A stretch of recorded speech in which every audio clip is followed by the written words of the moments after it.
Welcome to my channel. ಇವತ್ತು ನಾನು chopping board ಬಗ್ಗೆ ಹೇಳ್ತಾ ಇದ್ದೀನಿ ನೋಡಿ. ಇದು ನಾವು ನಾರ್ಮಲಾಗಿ ಯೂಸ್ ಮಾಡುವಂಥ ಪ್ಲಾಸ್ಟಿಕ್ ಚಾಪಿಂಗ್ ಬೋರ್ಡು ನೋಡಿ. ಇದೆಲ್ಲ ಯೂಸ್ ಮಾಡ್ತಾ ಈ ರೀತಿ ಎಲ್ಲ ಆಗುತ್ತೆ. ಎಷ್ಟೇ ಉಜ್ಜಿದ್ರು ಇದು ಕ್ಲೀನ್ ಆಗೋಲ್ಲ. ಮತ್ತು ಈಗ ನೀವು ಇಲ್ಲಿ ಕ್ಲಿಯರಾಗಿ ನೋಡಿದ್ರೆ ನಾವೇನು ನೈಫಲ್ಲೆಲ್ಲ ಕಟ್ ಮಾಡಿರ್ತೀವಲ್ಲ ಅದೆಲ್ಲ ಮಾರ್ಕ್ ಬಿದ್ದಿರುತ್ತೆ. ಅದು ನಮಗೆ ಫುಡ್ ಜೊತೆಗೆ ಹೋಗುತ್ತೆ. ಸೊ ಇದು ಕ್ಲೀನಿಂಗ್ ಸಹ ತುಂಬ ಕಷ್ಟ ಮತ್ತು ತುಂಬ ಡರ್ಟಿಯಾಗಿದೆ.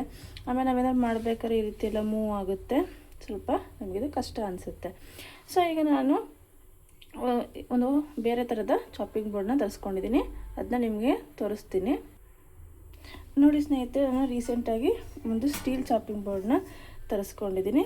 ಈ ಸ್ಟೀಲ್ ಚಾಪಿಂಗ್ ಬೋರ್ಡಲ್ಲಿ ಈ ರೀತಿ ಎಡ್ಜ್ ಇದೆ. ಈ ರೀತಿ ಇರೋದ್ರಿಂದ ಇದು ಸ್ಲ್ಯಾಬಿಗೆ ತುಂಬ ನೀಟಾಗಿ ಕೂತ್ಕೊಳ್ಳುತ್ತೆ. ಇದು ಮಲ್ಟಿಪರ್ಪಸ್ ಆದಂಥ ಒಂದು ಚಾಪಿಂಗ್ ಬೋರ್ಡು. ನಾವು ಇದರಲ್ಲಿ ಬರೀ ವೆಜಿಟೇಬಲ್ ಕಟ್ಟಿಂಗ್ ಮಾತ್ರ ಅಲ್ಲ, ಚಪಾತಿ ಪೂರಿ ಏನು ಬೇಕಾದ್ರೂ ಇದರಲ್ಲೇ ನಾವು ಮಾಡ್ಕೋಬೋದು. ತುಂಬ ಚೆನ್ನಾಗಿದೆ. ತುಂಬ ಫಿಕ್ಸಾಗಿ ನೀಟಾಗಿ ಕೂತ್ಕೊಳ್ಳುತ್ತೆ. ತುಂಬ ಚೆನ್ನಾಗಿದೆ.